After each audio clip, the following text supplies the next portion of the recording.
انت عارف انك دلوقتي تقدر تدخل على الانترنت من اي مكان في العالم، حتى لو المكان ده في وسط البحر أو رحلة سفاري أو حتى طيارة.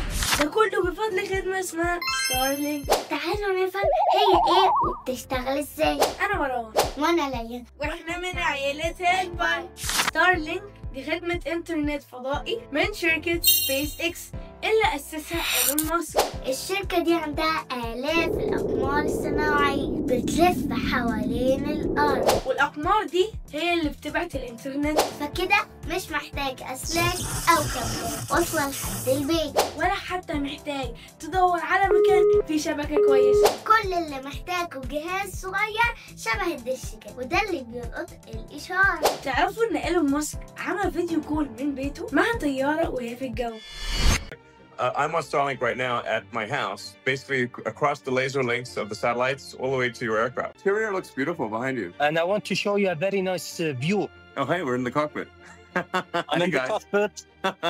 والمفاجأة إنه الإنترنت سريع جدا، بس لسه ستارلينك مش متاحة في كل الدول، بس الأكيد إن هي هتغير قواعد كتير. وبس كده. تابعنا واستفيد واعرف أكتر بدون تعقيد، ولو عجبكم الفيديو اعملوا لايك وشير. واوعوا تنسوا السبسكرايب. سلام.